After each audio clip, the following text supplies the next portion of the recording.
Hello दोस्तों, नमस्कार दोस्तों। आज हम बात करेंगे एसएससी सीपीओ 2023 की इंग्लिश की प्रिपरेशन कैसे करें। मात्र 5 मिनट की वीडियो होगी। जिस भाई की इंग्लिश कमजोर है सिर्फ वही देखे, अन्यथा कोई जो है ना ज़रूरत नहीं है वीडियो देखने की। दोस्तों मेन चीज़ है कि आप अपनी प्रिपरेशन पे फोकस कीजिए। इंग्लिश जो है, इंग्लिश में आप दोस्तों 50 क्वेश्चन आने वाले हैं, उसमें ज़्यादा जो वेटेज रहने वाला है वो एक्टिव पैसिव और नरेशन का रहने वाला है। दोस्तों इसके लगभग 20 क्वेश्चन आपको देखने को मिलेंगे, 20 से 25, और 20 से 25 जो क्वेश्चन रहेंगे लगभग 2 से 3 आपके जो है ना पैसेज आएगा, जिसमें 5-5, 6-6 या फिर 7-7 क्वेश्चन भी मिल सकते हैं दोस्तों।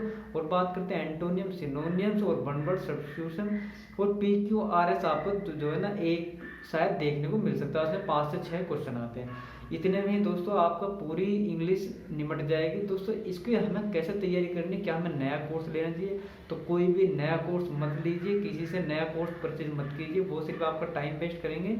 दोस्तों यदि आप कर सकते हो तो सिर्फ आप या तो रिवीजन वाला किसी का बैच हो उसको ले सकते हो, या फिर आप अगर जो खुद कर सकते हो, आपने किसी भी टीचर्स के नोट्स बनाए हुए हैं ग्रामर के, तो उनको सिर्फ रिवाइज करिए।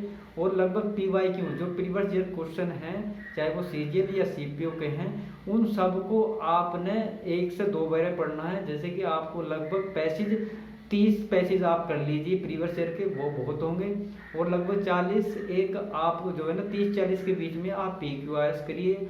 और दोस्तों और एंटोनियम, सिनोनियम्स ये आप PYQ वाले पढ़ते रहिए, सिर्फ PYQ वाले पढ़िए जो प्रीवियस ईयर क्वेश्चन के हैं। आप कोई भी एक बुक ले आइए, चाहे करण की हो चाहे जो है ना अरे पिनाकल की हो, उनको आप पढ़िए तो निश्चित ही आप 40 प्लस स्कोर कर रहे होंगे। यदि आप 60 दिन में इतना कर लेते हैं तो इसका तैयार जो रणनीति का जो तरीका क्या होता है, जैसे कि हमने डेली PYQ तो हमें पढ़ने ही पढ़ने हैं, और सिर्फ अपनी ग्रामर के नोट्स लिए और उसके लगभग 70 से 80 क्वेश्चन हमने लगाए, तो हमारी ग्रामर जो कंप्लीट हो चुकी होगी।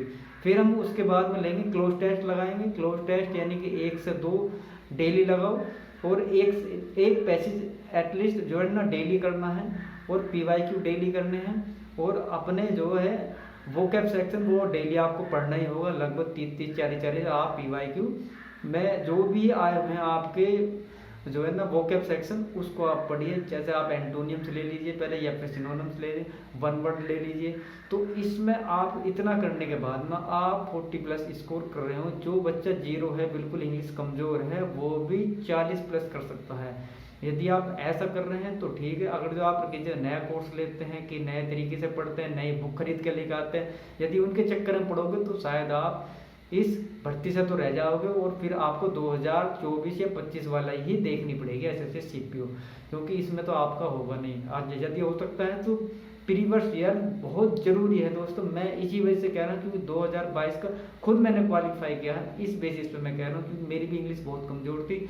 और मेरे मेंस में 2 महीने के पढ़ने के बाद में PYQ लगाने के बाद में मेरे 134 मार्क्स का है, जो कि बहुत मतलब मैं इम्पॉसिबल ही सोच रहा था। लेकिन अब मेरी PYQ मैंने रट्टे लगा रखे हैं। PYQ के अलावा मैं और कोई किताब नहीं पढ़ रहा हूँ, सिर्फ जो है ना PYQ ही मेरे चल रहे हैं। मैं तो दोस्तों अपने अकॉर्डिंग बता रहा हूँ, और यह वीडियो उन भाइयों के लिए है जिनकी बिल्कुल इंग्लिश कमज़ोर है।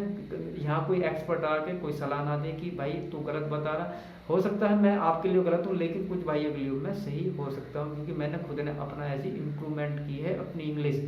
तो यदि आप भी करना चाहते हो तो इसी बेसिस पर लगे रहिए, और कुछ नहीं पढ़ना है, नया कुछ मत पढ़िए, बस PYQ और प्लस अपना वोकैब सेक्शन। चाहे आप किसी टीचर से, अगर जो टीचर से पढ़ोगे तो काफ़ी समय ले जाएगा, आप अपनी बुक को प्रेफर कीजिए और इजीली आपका होने वाला है। तो इसी के साथ जो मतलब